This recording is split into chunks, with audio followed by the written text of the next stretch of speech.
Okay, so I start. Okay. Please. In 2015, I was confronted to an episode in my life when I felt, for actually the first time in my life, hate. I felt hate, and I was very worried, and I was not used to that, and I'm against it, and I decided to look again into Buddha, because Buddha and Spinoza were the two thinkers that were absolutely against hate. They're saying that it should be stopped at any cost. And so I started looking into Buddhism again, because in my 20s I had been to India and to Sri Lanka. India in the places where the Buddha lived. And I was very interested in the original Buddha, in the words of the original Buddha that are actually a big chance that they are really the words of Buddha, because they were transmitted orally for a few generations. So, and then I was going on the internet, and I discovered that there was a report from the Yale University Law University, Yale, and another one from another university in England, that were like 80-page reports that were very serious, talking about a genocide that was going to happen, or that was happening. And the argument was, is it happening, or is it going to happen?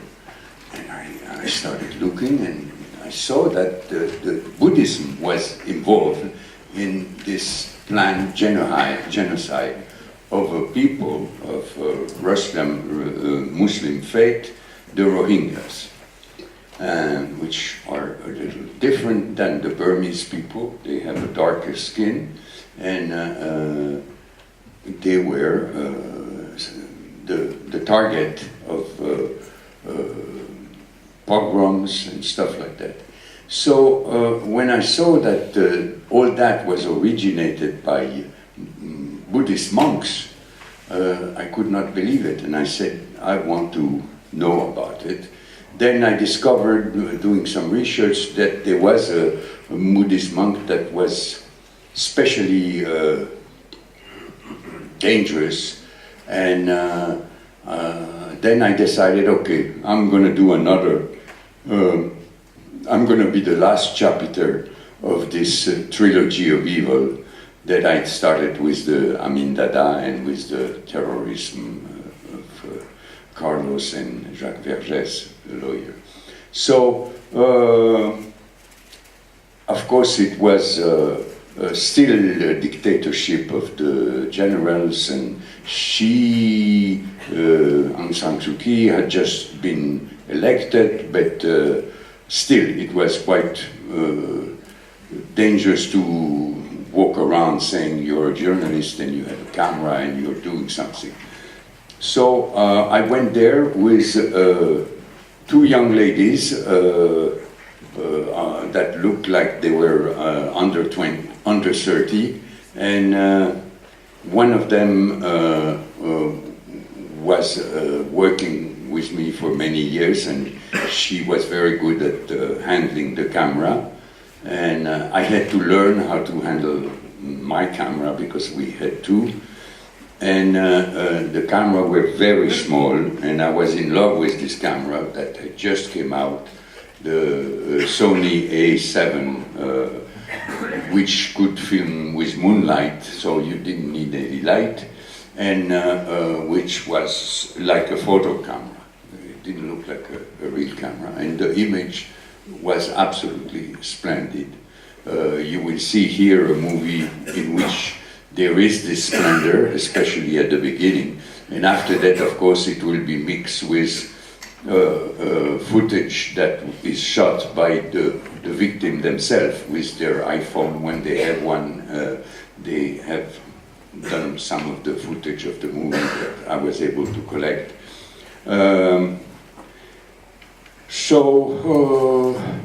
So I finally was able to meet someone who knew him, and I was able to introduce myself in his presence and to ask him that I wanted to do a documentary about him for the theater. This, I told him, is not a television thing, it's a movie, and it's going to be screened in the theaters of France. And he said, but why do you want to do this movie? He said, well, because France, we're going to have a new president, Marine Le Pen, and she has the same ideas as you. She shares the same ideas, and she will, of course, do some similar things as you, and we French people want to know exactly how this all works. Interesting. So we want to know about you, and we want to know about how you want to do things and what you think exactly. And okay, and so this was the first contact. It was still suspicious, but it was a good first contact because I had used this approach. And actually, my approach in doing documentaries of this type is never to judge and never to be confrontational. And actually, he told me something that convinced me my approach was right. He told me, you can ask me anything you want. I will answer anything you ask me. I will answer. And I say, okay, now this guy, he knows the business, and I can ask him anything. He will have something. He will answer me anything, and I will not have a movie if I go that way. The other way, the vanity way, is much more, has worked much better with me doing that kind of thing. So what else? I went there to.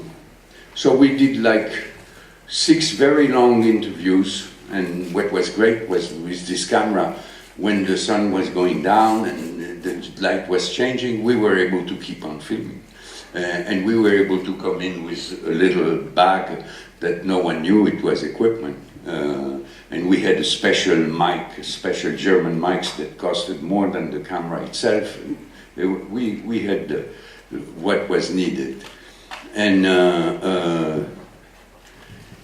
so we did 6 interviews, and then spaced in time, and then I started interviewing other people, and then sure enough I received a message on my phone by somebody who had he became one of my friends, but he sent me a message.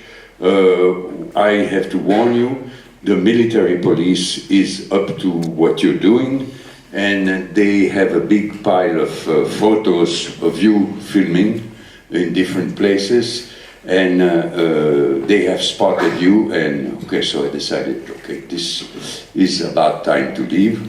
This was a month, and then I said, in any case, now we are in a democracy, so no problem, I'll be able to come back. And so we went back to Paris and back to the editing, because I wanted this to be part of the editing, to stop in the middle and then to come back. And to come back legally as a journalist, so we did all the normal requests, and they said no. So at first we didn't have an answer, and then they said no, and we insisted, said, can you give us a letter? They said no, we will never tell you no, but we can guarantee you will never come back to this country. You will never have the visa to come back. They had access to this, we had put that online for them. And it was all very secret. I mean, we had to trust all those people, so, and for them not to tell what we were doing. And that's how it was done. What else can I say? Yeah, I'm not going to be able to be there at the end of the movie, so you must all know by now that this genocide was in process for a long time, and it is now in full swing. Now most of the Rohingya people have been chased outside of the country in a situation where they're risking total elimination if there is something like a tornado, like a big climatic event. The situation they're in is so fragile, they're really almost starving, and they could be wiped out very easily with one little climatic disaster. And of course now we have the Yemen, where something very bad is happening also, and the whole world is going crazy, so no one is actually taking care of this. But this happened, I took interest in this.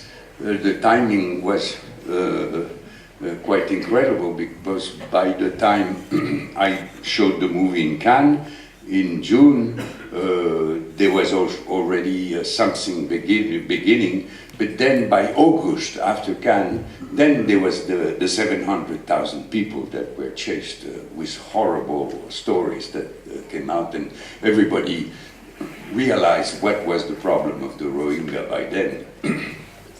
And I have one last thing, but I forgot what it was.